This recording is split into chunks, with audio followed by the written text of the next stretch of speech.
Good morning, y'all. If you want to, take out your handbook. I think Marcia's putting it up here. But if you want to, you can take out your handbook to page 9 and 10. Might make it a little easier to see. Usually we go over the same things, don't we? What it is, the 20 steps. They put the 20 steps in last year, which was good. But I want to go over something just a little bit more important in the middle of this. So we're going to start out with step 1. What step 1 is, you're going to do a visual scan. While you're driving, you're just going to scan and see what's in front of you, what's on this side, what's on that side. Because I think we're getting into a lot of trouble right here whenever we have people running our stop arms. We may not be following this rule. Not saying this is not always the case, but I think this is a lot of the trouble we've got. Excuse me. Step 2, go tap your brakes 4 or 5 times. What does that indicate? That indicates that you're going to let everybody behind you know you're going to do something. You're going to stop at that point. So, people need a little bit of warning sometimes of what's going to happen. Step 3, you're going to do another visual scan. Now that you've tapped your brakes, you're going to look around and see if they are starting to slow down just a little bit. So, people in front of you, they kind of know that you're not going as fast as you were coming toward them. So now you're going to start slowing down. Step 4, you're going to activate your warning lights. These are your big yellows. So when those big yellows come on, if it's in the morning, people can see kids. They know that's where you're going to stop. But in the evenings, they have no idea where that bus is going to stop. So you've got to be a little more diligent and you've got to pay more attention to what you're doing. So as you're pulling up there, when your warning lights are on, just ease up to the stop at that point. Pull your park brake, do another scan, making sure that everybody around you is stopped at that point. That's when you're going to actually go into this number 7 right here. After this visual scan, that's when you're going to open up your stop arm. Don't open your stop arm out just because you're ready to let that kid off and the kid is standing there. You want to make sure that everything around you has stopped. If they want to go on, let them go on. You just got your yellows on. It's better for everybody to be out of your way than it is for them to accidentally run up on a stop arm when the kids are getting off the bus. Anytime I teach a class, what do I say to everybody? When you come up on somebody, what do you do with them? My last class, what do you do with them? Anybody? Let them go. Just let them go. It doesn't hurt to have another 5 or 6 seconds out there to wait for the children to get off the bus.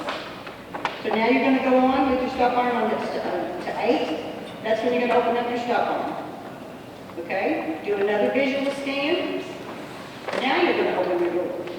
At that point is when you're going to open your door, not before that. One click on that will open up your big reds, and it also opens up your stop arm and your crossing gate.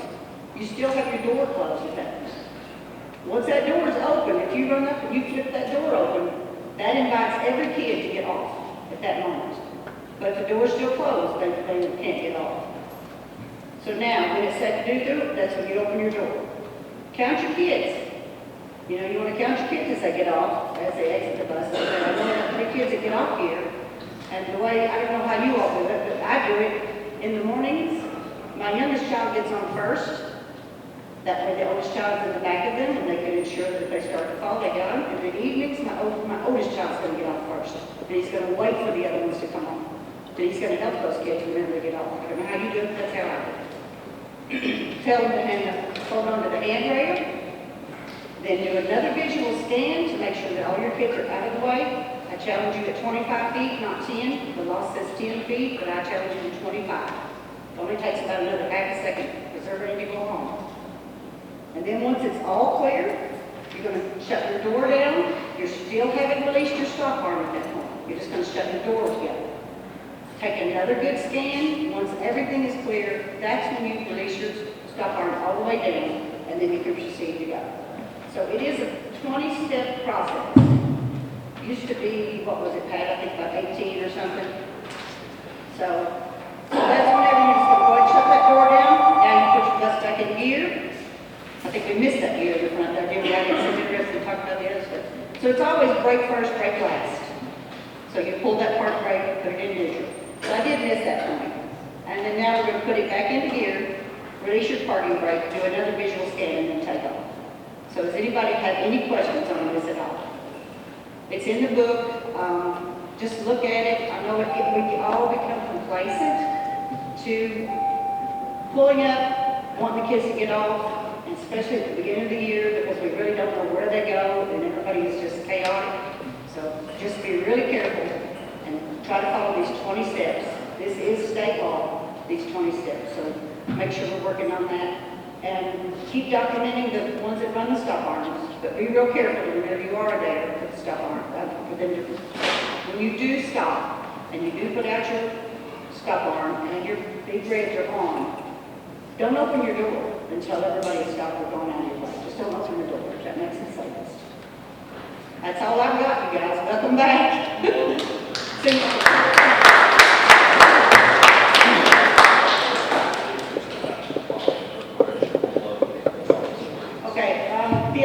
New students, loading and unloading on those.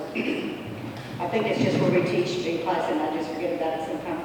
But you're going to have to teach your kids every year. I mean, some of them have been around for 12 years, and if you've asked them, how do you get off here, they still don't know. So you want to teach your kids to go off of the bus and go away from the bus. If they're getting off on this, not off on the safe side, I call it safe side. Let them be away from the bus. But in the morning on the safe side, have them to wait there until you actually motion for them to come onto the bus to make sure everything is clear. And in the evenings or mornings, either way you want to do it, if they have to cross the road, if I do this to you and you're in a car, what's that indicate? Huh? Come on, that's right. So, but if you do this, then the other car's going to know that you mean for them to stop. So what you'll need to do in that point is just turn your hand sideways. If you've got a child that's crossing the road, look this way, that car knows I'm not going to go on that.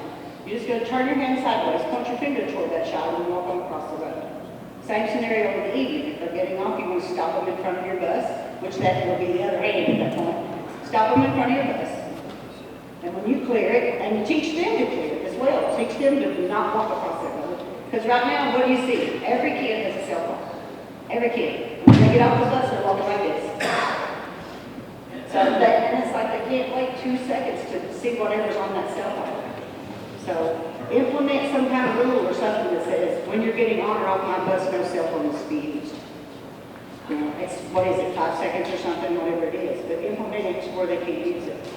And then just come on in, and then you just have them sit down.